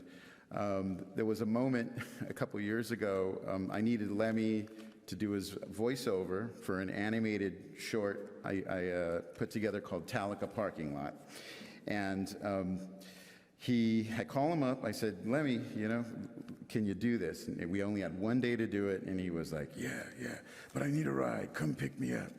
I said, he's like, be there at 3 o'clock. I said, okay, Lemmy, I got a surprise for you. So I have this Buick 64 lowrider Riviera, and it's cobalt blue, beautiful, beautiful car, but it wasn't running right? The starter's not working, needed a tune-up, the whole deal. So I had a mechanic show up earlier that morning, 9 a.m.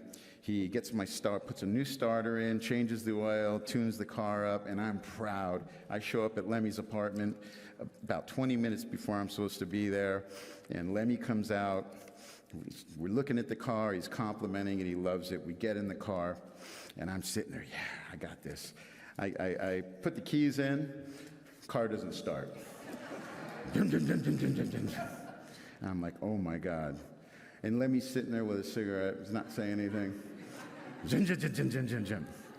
And now the beads of sweat are rolling down my face. And he's saying something, all this, and I'm just like, and I'm determined. And then finally, he gets his word and he says, he said, let it sit for a while. And I said, excuse me, let it sit for a while. And so we get out of the car and he's like, standing outside, he's smoking a cigarette, he's looking around the neighborhood, and he's giving me sort of a history lesson on his street. Charlie Chaplin used to hang out there, Mary Pickford there, and it was really great, it was beautiful and interesting. And then right in the middle of his story, he says, now try it. So we get in the car, and sure enough, that puppy started right up. And then he said, see, I told you it was flooded. He's like, it's like, you gotta respect, these older cars. So Lemmy and I proceeded to go to the voiceover studio in Hollywood, traffic, and I'm in my lowrider, and we're bouncing in the car, the Mexican and the rock legend, and we're listening to all different styles of music, and it was just really an incredible moment for me. We left the studio, he gave us 2 hours of voiceover. We drank Jack and Cokes together, which I never drink. I hadn't drank that in about 15 years. I drop him off at his house. I actually lost my way home. I'm trying to get from Hollywood to Venice Beach, and I actually ended up somewhere in like Westwood or something, completely lost. And the last thing I got to say is about a year ago, I got to hang out with Lemmy at the House of Blues. Cheryl was there, and my other good buddy, Joni Mitchell, walks in, who I had invited to see me play at this particular gig. I got Lemmy to the left of me, I got Joni Mitchell to the right of me, and they're both chain smoking, and I'm inhaling this massive amounts of rock and roll legend smoke, and I was loving every minute of it. And I introduced him, I said, Joni, I want to introduce you to my friend Lemmy. And she goes, hi, Lenny, it's a pleasure to meet you, like that. And he takes a big drag of the cigarette, and he looks over, and he goes, Joni, what fucking chords were you playing on Court and Spark? I could never figure them out. And so they have this beautifully, incredible conversation together, and I'm just sandwiched between them, and I'm loving every minute of it. I've got these two rock and roll pirates, legends, icons, and I'm engulfing their magic smoke. And I just want to say, Lemmy, I love you, we love you. When I saw him at his birthday party, I sat with him. He embraced me, and it was very sad because I knew that would be the last time I was going to see him, and we both knew. But at the same time, I know he appreciated, our presence in love, and we must always respect and love and remember and celebrate our elders because we have them here, and we have to enjoy that time, and I know he'd be so happy to see us all here. Right? I mean, yeah. We love you, Lemmy. Thank you. And Here he is, the one and only. I saw the picture of him sandwiched between the two legends. It's pretty cool. I just had to check a few seconds ago whether we ever played with Motorhead in Phoenix. And thankfully we didn't, but I just had to spin that one in my head for a second. So I think like Mikkey and Mike and a few others, maybe I'll keep the personal stories and the shenanigans, save those for another day. So instead, I'll share this with you.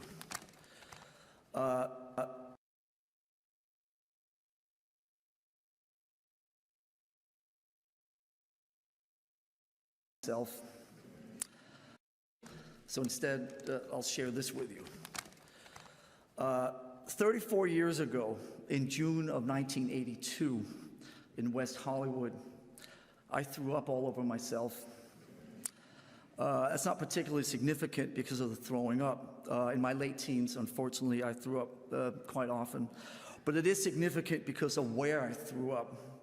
I was in Lemmy's hotel room at the Sunset Marquis at about 4 o'clock in the afternoon on the day they were playing the biggest show on their Iron Fist headline tour. I spent a good deal of time outside the Plaza Hotel in Copenhagen. Some of you guys down here may have been there. And over the course of those years, I met many great people, Richie Blackmore, Ronnie Dio, Phil Lynott, Robin Trower, and they were all kind enough to sign autographs, take a picture, exchange a few seconds of pleasantries, but that was kind of that. Subsequently, after moving to America, I was now in Southern California, and Motorhead became the primary musical force in my life. I lived and breathed every note they played, every word Lemmy sang, and every tall tale that I read in interviews. When they came to the U.S. for the first time in '81, supporting you, Ozzy, I was obviously more than thrilled and was going to follow them all over California for the whole week. There I was, literally following Motorhead around. I mean, driving behind their tour bus, up and down Interstate 5, the biggest fanboy on the planet. But this was different. Unlike some of the rock stars I'd met in Copenhagen years earlier, Motorhead, and particularly Lemmy, embraced me with open arms. There was no preciousness, no mindless banter, no quick picture, and off you go. It was a completely different attitude and a completely different set of rules. At the first show, I was immediately invited into their inner sanctum, the dressing room, the back lounge of the tour bus, and over the course of the following week, I was in the hotels, the bars, the truck stops. There were no limits whatsoever. I was always welcome in and felt like these guys actually cared about me. Lemmy was so fucking hospitable, like the ultimate party host and caregiver who took me under his wing and made me feel like I belonged to something that was much greater than myself. A month later, I was roughing it through England towards my destination of the heavy metal Holocaust in Port Vale, a stadium gig that Motorhead were headlining. Now that summer in 1981, No Sleep Till Hammersmith had come out and ended the charts straight at #1, and they were the biggest band in Europe. I showed up at the sold-out gig with no ticket and not a pot to piss in, but within 15 minutes, I was backstage in the Motorhead compound where Lemmy once again had invited me in and welcomed me with open arms and remembered me from California a month earlier. The biggest gig of the summer in England, and Lemmy still had time, the little old me. Now fast forward another month to the Nomus rehearsal studios in London, where I'd gotten wind of the fact that the boys were working there, so I headed straight down there, and once again, much to my disbelief, within a few minutes, I was sitting in a small rehearsal room with Lemmy, Fast Eddie, and Filthy Animal, and listening to them write songs for their Iron Fist album. Right in front of me. There were 4 people in that room, and I was one of them. It was a total mindfuck. I was 18 years old, and these events made a huge, indescribable difference in my life over the course of that summer. It made me want to be in a band. It made me want to form a band. It made me want to be a musician, be part of a group, be part of a collective, be part of the craziness of the traveling rock and roll circus. And one day, maybe we could extend that same open door, that same open embrace to other awkward and disenfranchised kids that hopefully one day would come our way. So in the thousands of interviews I've done since then, I've always cited Motorhead and Lemmy as the main inspiration and the primary reason that Metallica exists, both musically and attitude-wise. So thank you, Lemmy, for helping shape who I am today. Thank you, Lemmy, for the open door, for the music, for the drinks, for the laughter, for the stories, for never judging us, for always making me feel part of something that was so much bigger than myself. And thank you for always mastering the fine balancing act of being just enough of a rock star to be cool, but not too much of one to be uncool. So finally, I just want to say thank you for also taking a picture of me while I was sitting in your hotel room at the Sunset Marquee with barf all over myself and putting it on the inner sleeve of your next album, Orgasmatron. That was the ultimate seal of approval, the ultimate compliment. I will forever be appreciative and grateful to have known you and beyond proud to shout from every fucking rooftop how much you have meant to me and how your attitude and all-around coolness has inspired me over the last 37 years. Rest in peace, big man.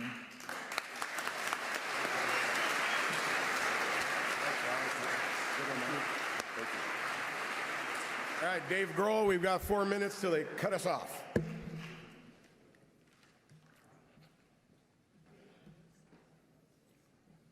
And immediately after this, everybody's going to the Rainbow, and let's celebrate.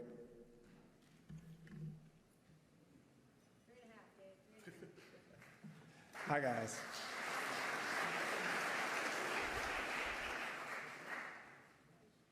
There's not enough time for me to tell you how much Lemmy meant to me and all of the amazing experiences that I had with him.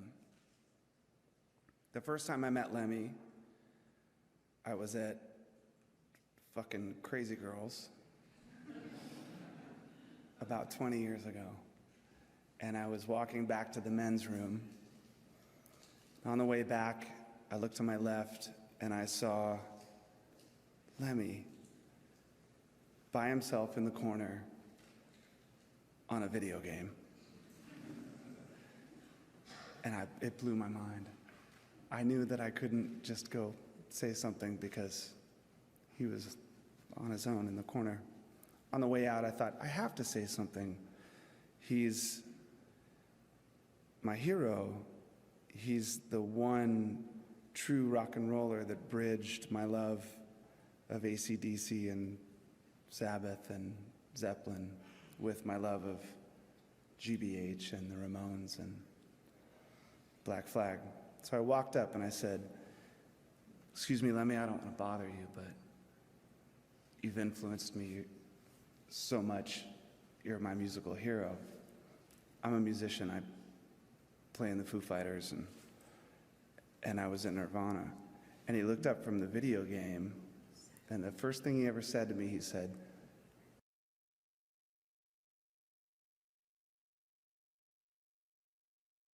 and in that moment, whiskey drinking, badass motherfucking rock star, to being this gun-slinging, whiskey-drinking, badass motherfucking rock star with a heart. And I walked away, and I thought, if I never see him again, that's enough for the rest of my life. But then we became friends.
people he didn't know, people he known for years. He was so kind. He and I shared a love of Little Richard. I always said if there was one person I could meet, it would be Little Richard. Because who's more badass than Little Richard? One day I was at the airport at LAX and I was standing out on the curb and this guy comes up to me and he says, "Hey, I heard that the only person you ever want to meet is Little Richard." I said, "Yeah." He said, "Well, that's my dad." I said, "What?" He goes, "Come here." We walk over to this limousine, he taps on the window comes down a little bit, and it's fucking Little Richard. So he goes, "Oh my God." And this guy says, window comes all the way down. Little Richard says, like, "God bless you, how are you?"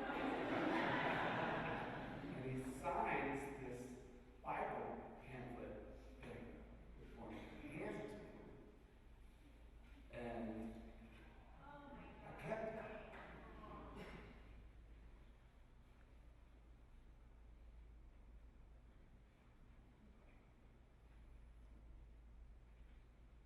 And I wanted to give it to him on his birthday.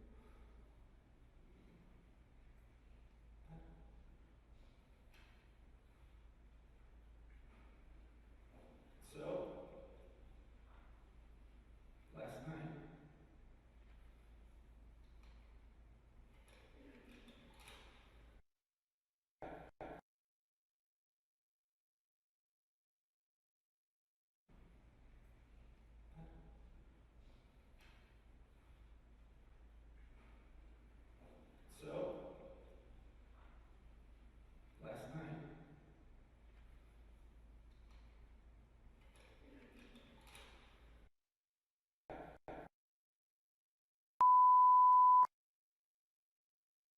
wasn't fucking Lord knows, neither am I. But this is a song that Little Richard sang. And I thought I'd read it. It's called Precious Lord, Take My Hand. Precious Lord, take my hand. Lead me on, help me stand. Lord, I'm tired, I'm so weak. Lord, you know I'm worn.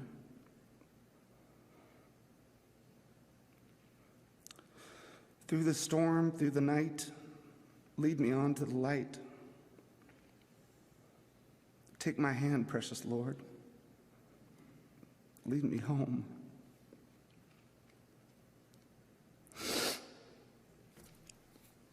When my way it gets kind of dreary, precious Lord, somewhere near. When my light is almost gone, hear my cry, Lord, hear my call. Hold my hand, lest I fall. Take my hand, precious Lord. Lead me home. Cheers, Lemmy. I miss you.